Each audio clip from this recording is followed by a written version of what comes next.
Yo l'équipe, j'espère que vous allez bien. Aujourd'hui, nouvelle vidéo, on va parler du crochet droit et on va aussi aborder ce qu'on appelle le overhand. Donc certains d'entre vous m'ont demandé de m'attarder un petit peu sur le overhand, donc c'est ce qu'on va faire dans cette vidéo parce que le crochet droit c'est quand même un coup qui est intéressant, mais grosso modo il n'y a pas non plus énormément de choses à dire. Par contre sur le couple avec toutes les variations possibles, là on a des choses à dire. Le crochet du bras arrière selon moi c'est un des coups les plus puissants que vous pouvez trouver en boxe. Mais le revers de la médaille c'est que c'est aussi un des coups les plus lents que vous pouvez trouver dans tous les sports de percussion. Vous le savez, si vous avez déjà vu les autres vidéos, à chaque fois que je parle des coups du bras avant, je dis tout le temps qu'ils sont beaucoup plus rapides, tout simplement pour la raison suivante. En fait, ils sont beaucoup plus près de l'adversaire. Si vous partez de la logique inverse, tous les coups qui viennent du bras arrière, forcément, ils doivent parcourir beaucoup plus de distance pour toucher l'adversaire. Donc, en partant de ce constat-là, qu'est-ce qu'on peut dire? C'est que c'est pas un coup qu'on va forcément envoyer de manière isolée. Si vous commencez à envoyer un swing comme ça, l'adversaire, il va le voir venir de très très loin, et la seule chose qu'il a à faire, c'est reculer, en fait, pour pas le prendre. Par contre, si vous faites une préparation d'attaque en amont et que vous arrivez avec le crochet du bras arrière, là vous avez beaucoup plus de chances de toucher. La stratégie que vous pouvez aussi utiliser, c'est d'amener votre adversaire progressivement dans les cordes et là vous pouvez envoyer tous les coups que vous voulez. Il y a très peu de chances qu'il arrive à esquiver en reculant ou en bougeant sur les côtés. Avant de commencer à détailler le overhand et le crochet classique, on va vraiment distinguer les deux. Déjà de base, je pense que c'est le plus simple. Le crochet, ça va être tout simplement un mouvement circulaire qui va venir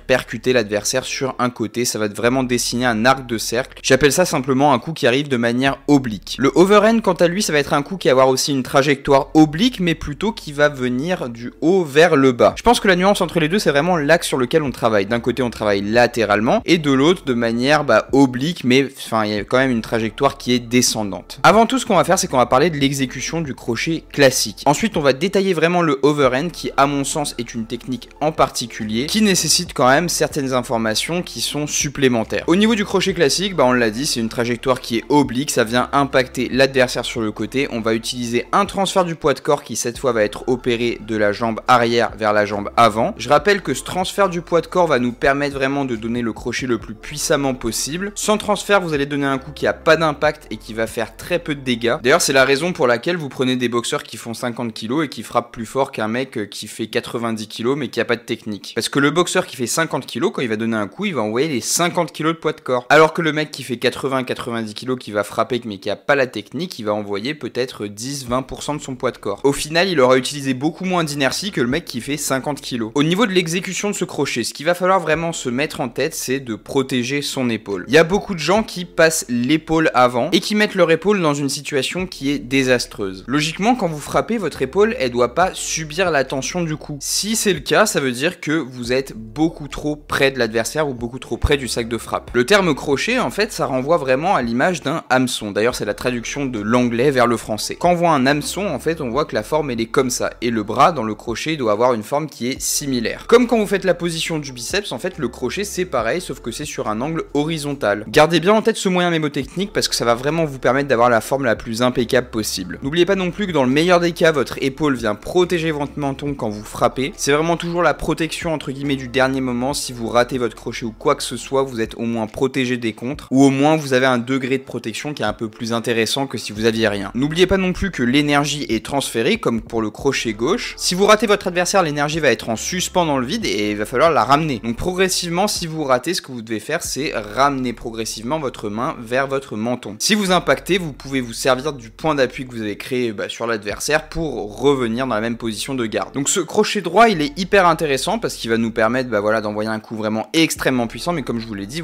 c'est quand même un coup qui est lent, donc il faut quand même une préparation d'attaque au préalable pour pouvoir délivrer ce coup-là. Avec votre crochet du bras arrière, pardon, depuis tout à l'heure je dis le crochet droit, mais en fait c'est le crochet du bras arrière. Si on avait des caractéristiques à lui mettre, ce serait vitesse moins et puissance plus plus. Donc quand vous comprenez ça, en fait, vous savez que vous devez l'utiliser de manière vraiment parcimonieuse. Vous devez distribuer ce coup-là quand vous êtes sûr que l'adversaire ne pourra pas l'esquiver, et vous devez aussi prendre en compte la notion de timing. Le timing, c'est une caractéristique qui peut vous permettre de battre la vitesse. Tout simplement, si je devais définir le timing, c'est la capacité à anticiper en fait le point d'impact au moment où vous envoyez le coup. Vous avez plein de boxeurs qui ont un timing excellent. Regardez par exemple Danny Garcia quand il boxe contre des adversaires qui sont très rapides. Il a un timing tel que même si l'adversaire le surclasse en vitesse, il arrive quand même à les connecter parce que il a le timing qui va avec. Ensuite, maintenant, on va passer au overhand. Le overhand, c'est un coup que vous m'avez demandé, c'est une variante du crochet du bras arrière. Donc si vous êtes gaucher, c'est votre bras gauche, si vous êtes droitier, c'est votre bras droit. Le overhand, comme on a dit, ça a une trajectoire qui est un petit peu différente du crochet droit, puisque au lieu de faire ça, on va venir faire ça. On va vraiment venir dessiner une espèce de lob qui va venir frapper de haut en bas, tout simplement. Vous avez des boxeurs qui utilisent ça extrêmement bien, en fait, et si vous utilisez bien le overhand, en fait, il passe au-dessus de la garde. Et là, sur le dessus de la tête, vous avez des points d'impact sur les côtés qui sont quand même très intéressants. Vous avez les tempes, vous avez les oreilles, vous avez plein de trucs qui font extrêmement mal. Donc si vous donnez bien votre overhand, ça peut être potentiellement une arme qui est létale. Pour le overhand, on est un petit peu dans les mêmes caractéristiques en fait que le crochet du bras arrière. C'est la même vitesse, c'est la même difficulté de le placer puisque l'adversaire le voit assez facilement, etc. Il faut une préparation d'attaque en amont, sinon ça passera jamais. Par contre, techniquement, c'est un petit peu différent puisque en fait, ce qu'il va falloir faire, c'est venir ouvrir la main en direction du plafond et venir vraiment pivoter et enrouler le coup pour qu'il arrive de manière à impacter de haut en bas. En fait, il est hyper important de venir ouvrir le coup déjà de base en créant cet angle-là vraiment vers l'arrière parce qu'en fait, ça met vraiment la main en position en fait finale. À la fin, vous aurez exactement la même position, peut-être en variant un petit peu l'angle auquel vous allez frapper, mais ça sera exactement la même position. Ça vous permet en fait de pas venir chercher la position en même temps que vous frappez. Et donc, vous gagnez du temps, et qui dit gagner du temps, bah, dit évidemment un coup qui est beaucoup plus rapide et qui a plus de chances de toucher. Donc pour le overhand comme pour le crochet classique, en fait, ce que je vous conseille, c'est de pas être trop près. Il faut quand même avoir une petite distance minimale pour pouvoir bien donner le coup. Si vous êtes trop près, vous n'arriverez pas du tout à transférer le poids de corps et ça aura aucun impact. Ou alors un impact qui est pas assez significatif pour vraiment ébranler l'adversaire. Et ça, c'est vraiment en fait une notion de distance que vous allez prendre en travaillant au sac. Le sac, c'est hyper important pour ça parce que au fur et à mesure que vous travaillez, en fait, vous évaluez la distance à laquelle vous êtes efficace sur tous les coups possibles. Chacun a une allonge différente, chacun a une manière de donner les coups différente et c'est vraiment qu'avec le travail et la répétition que vous allez vraiment pouvoir vous dire ok, là je suis à distance pour envoyer tel ou tel coup et inversement, là je suis pas à distance pour envoyer par exemple un bras arrière en crochet ou quoi que ce soit. Le mec, si je l'envoie, il va pas le prendre du tout. Au fur et à mesure que tu travailles comme ça, en fait, t'engranges de l'expérience. Tu te dis ok, bah le mec il bouge comme ça, je pourrais pas le toucher avec ça, il est beaucoup trop loin pour lui envoyer un crochet, si je lui envoie un crochet il va esquiver, il va me contrer.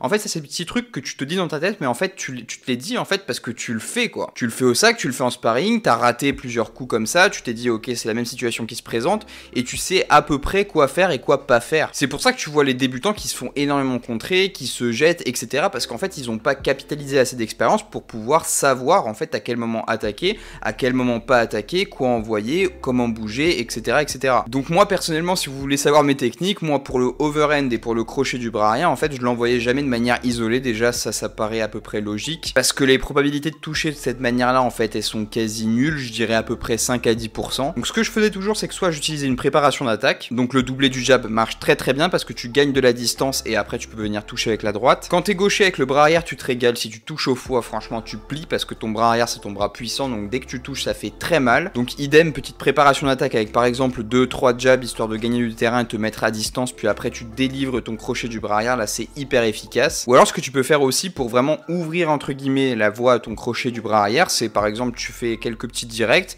tu fais un pas de décalage et tu passes le crochet du bras arrière. Ça c'est hyper efficace aussi parce que là pour le coup en fait si tu fais ce pas de décalage là, en fait la droite elle arrive en plein milieu, en fait tu traverses vraiment la garde, il y a absolument rien qui te gêne et tu impactes directement à la face. Mais ça requiert un petit peu de footwork, un petit peu de technique et c'est assez compliqué vraiment à mettre en œuvre techniquement parlant en sparring. Donc voilà, après c'est à vous de vous créer vos petits enchaînements, vous créez vos petites feintes, vos petits trucs vraiment pour préparer votre attaque, pour le rendre imperceptible. En fait c'est ça le plus important, c'est que l'adversaire ne se rende pas compte que vous allez donner tel ou tel coup. Ça c'est vraiment la base de la base. Si vous avez d'autres astuces pour le crochet du bras arrière, n'hésitez pas à le mettre dans l'espace des commentaires. J'espère que la vidéo vous a plu, si c'est le cas n'oubliez pas de vous abonner et de mettre un pouce bleu et moi je vous retrouve la semaine prochaine pour une nouvelle vidéo. Ciao ciao.